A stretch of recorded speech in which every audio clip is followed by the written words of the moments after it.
dad started using crack cocaine, and my brother stopped boxing, and I wanted to box because I was the baby, so I wanted him to like see me more and respect me more, and that's the reason I started boxing. But the coach was like, "This the one."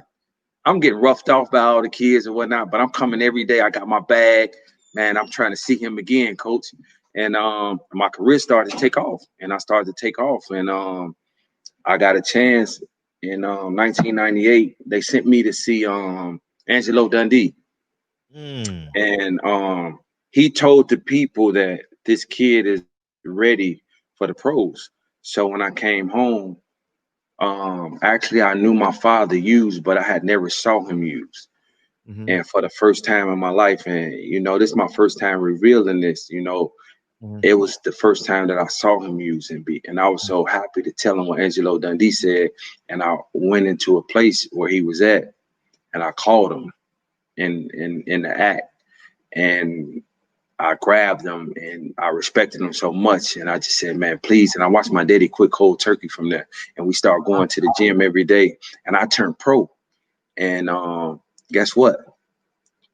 The first fight and first card that I fought on was at the Donald Trump casino. So Wow. that Which went back one?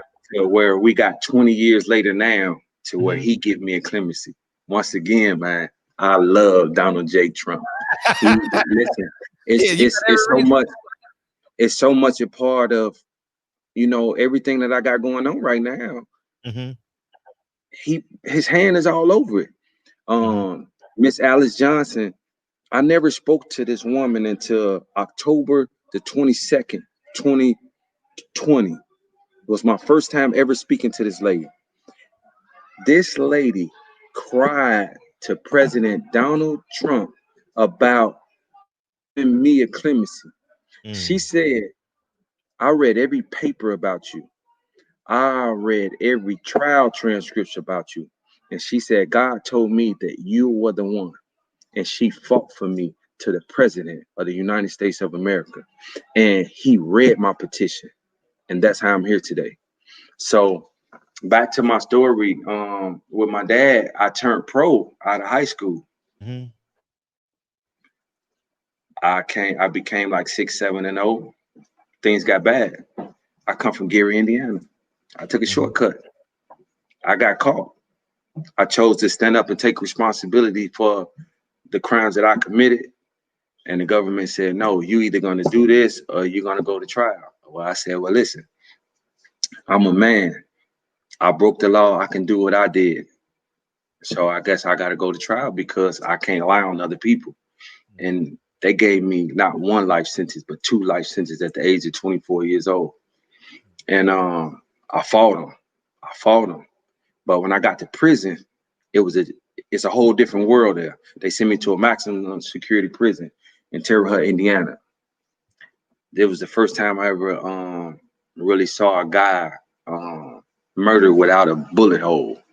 They was the stabbing and killing guys was that's like the norm. So I had to become not the champion of the world in boxing. I had to become the champion of the world in life. And I became a champion in life. And I learned the tools. And I continued to be the father to my son that I left when I was 2 years old. And I Mhm. continued to fight and I continued to pray. And people saw the redemption in me from inside of the prison walls. I Mm. was a leader back there. So it led out to the world, to my son and through his friends and stuff like that. And I believe with those prayers and people like Miss Johnson, she heard about this. If I was so bad, the way that they said with the war on drugs, which we know don't exist no more, they said that was totally completely wrong. But that was why they gave me a double life sentence and didn't correct it. Mm. But President Trump did. His administration read it. You had the lady like Amy Pover for Can Do. You had Brittany Bird. You had Weldon Angelos. You had my friend right here who's sitting next to me. This was a kid. I met this kid